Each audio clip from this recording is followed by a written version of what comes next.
বাংলা সাহিত্যের কিছু নাম না জানা ছায়াশরীরী লেখক, যাদের গল্প কোনোদিন কাগজে ছাপা হয়নি, যাদের বই কোনো বাজারের তাকে জায়গা পায়নি, তারা আজও যেন এক অদৃশ্য কুয়াশার মতো আমাদের চারপাশে ঘুরে বেড়ান। অদ্ভুতভাবে তেমনই কিছু বিস্মৃত কবি আর লেখক একদিন আমার দরজায় এসে ভিড় করেছিলেন। তাদের একটাই করুণ আবেদন ছিল, তাদের সেই না বলা কথাগুলো যেন আমি সবার কাছে পৌঁছে দিই। সত্যি বলতে, এই অতিলৌকিক অনুরোধে আমি প্রচণ্ড ভয় পেয়েছিলাম, গল্পগুলো শোনাতে চাইনি মোটেও। কিন্তু তাদের সেই হাহাকার আর অদ্ভুত জেদের কাছে শেষ পর্যন্ত আমাকে হার মানতে হলো। তাদেরই দেওয়া একটি সত্য ঘটনা আজ আপনাদের সামনে তুলে ধরছি। আজকের গল্পের নাম নীরব জায়গায় নীরব ব্যক্তি রহস্য। কথাটা আজ থেকে প্রায় 5 বছর আগের। সময়ের ধুলোয় অনেক কিছু আবছা হয়ে গেলেও সেই জায়গাটার রেশ আজও আমার মনে টাটকা। গ্রামটার নাম ছিল রমলগঞ্জ। ঠিক গ্রাম বললে ভুল হবে, ওটা ছিল এক অদ্ভুত নিস্তব্ধতার রাজ্য। আমরা সেখানে গিয়েছিলাম কিছুটা সময় কাটানোর জন্য, কিন্তু প্রকৃতির এমন রূপ আগে কখনো দেখিনি। সেই জায়গাটা এতটাই নীরব যে নিজের হৃৎপিণ্ডে ধূপপুকানি স্পষ্ট কানে আসে। নিজের নিঃশ্বাসের শব্দ সেখানে ঝড়ের মতো শোনায়, আর শুকনো পাতার উপর দিয়ে হেঁটে গেলে মনে হয় কেউ বুঝি কানে কানে চিৎকার করছে। কোনো পশু পাখির ডাক নেই, বাতাসের শো শো শব্দ নেই, সবকিছু যেন এক গভীর ধ্যানে মগ্ন। আর ঠিক সেই হাড় হিম করার নিস্তব্ধতার মাঝেই বাস করেন এক নীরব ব্যক্তি। আমি নিজেও যথেষ্ট অন্তর্মুখী বা ইন্ট্রোভার্ট স্বভাবের। মানুষের ভিড় এড়িয়ে চলতেই আমার স্বস্তি। কিন্তু সেই লোকটিকে দেখে মনে হলো আমার চেয়েও কয়েক গুণ বেশি ভয়ঙ্কর রকমের গম্ভীর তিনি।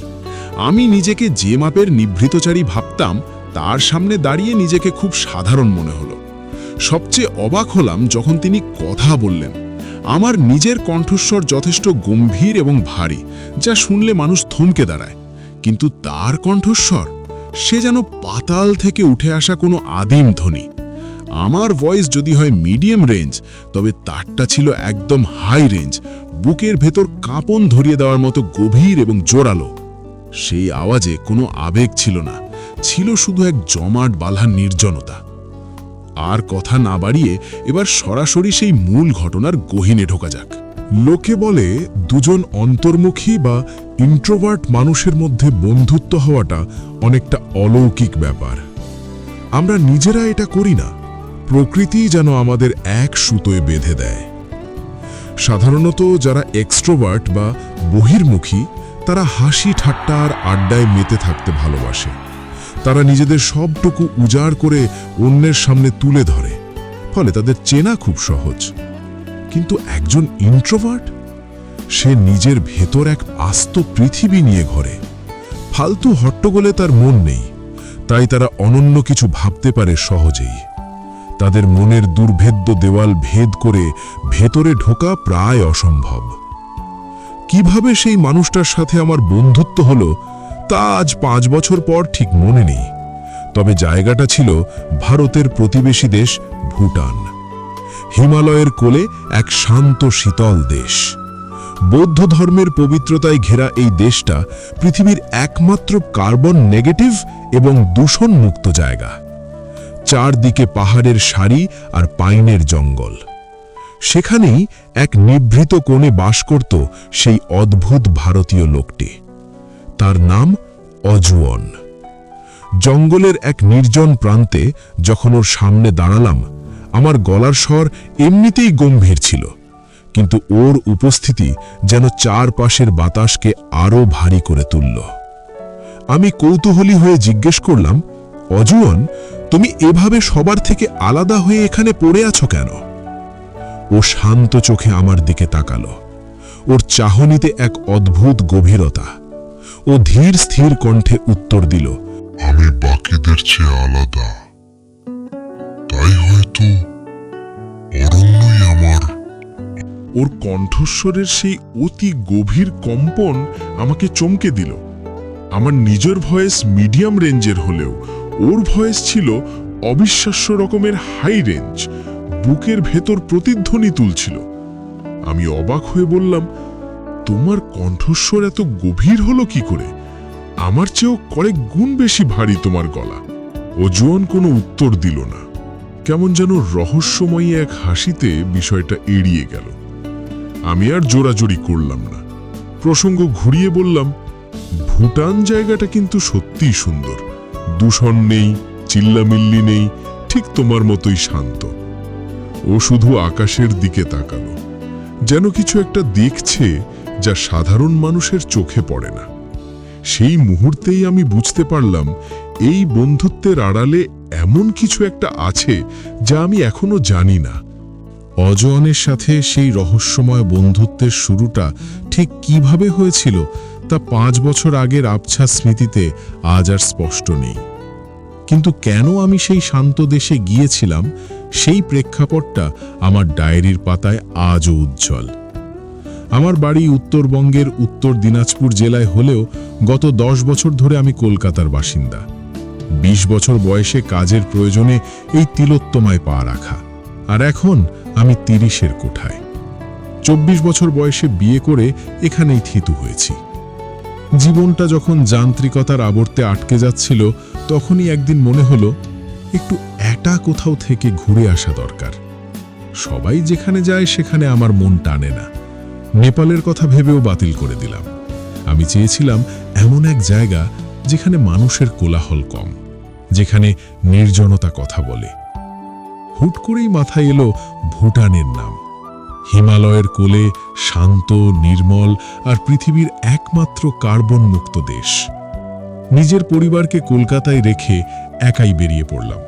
স্বার্থপরতা নয়, বরং অচেনা জায়গায় আগে নিজে গিয়ে সব দেখে নিতে চেয়েছিলাম, যাতে পরে পরিবারকে নিয়ে এলে কোনো সমস্যায় পড়তে না হয়।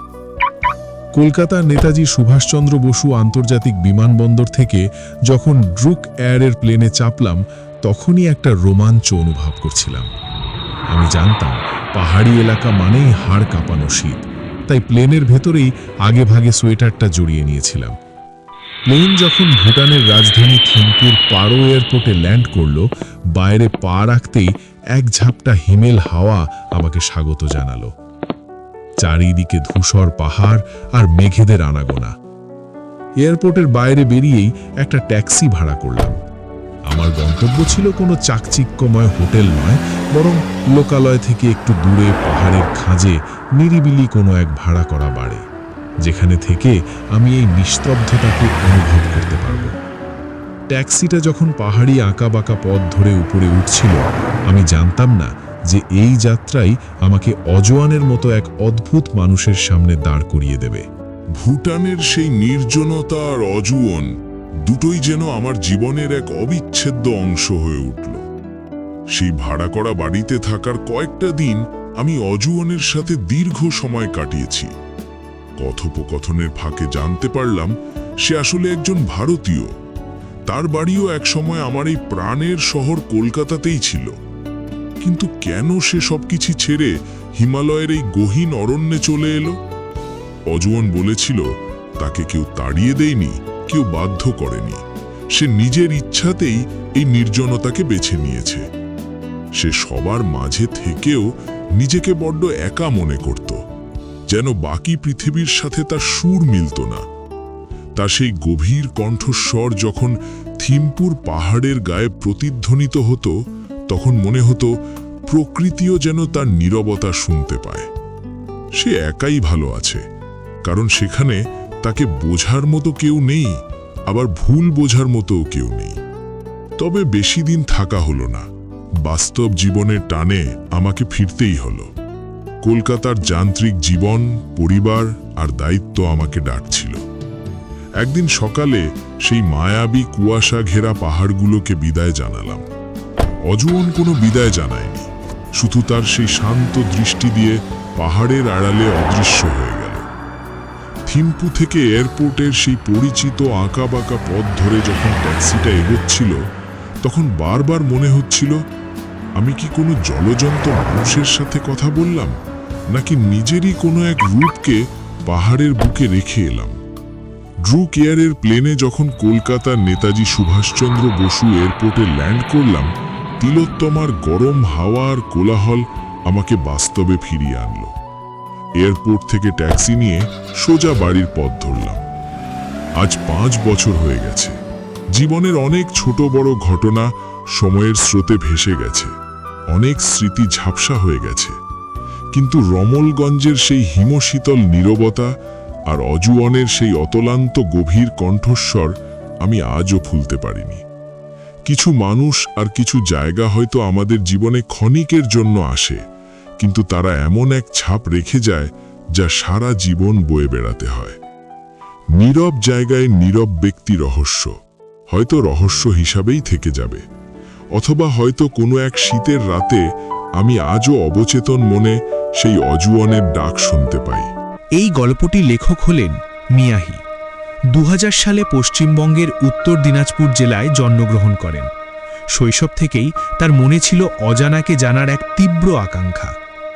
জীবনের তাগিদে এবং কর্মসংস্থানের প্রয়োজনে তিনি একসময় উত্তরবঙ্গের শান্ত মফস্বল ছেড়ে ব্যস্ত তিলোত্তমা শহর কলকাতায় চলে আসেন। পেশাগত জীবনের ব্যস্ততার মাঝেও তার রক্তে মিশেছিল যাযাবর সত্তা।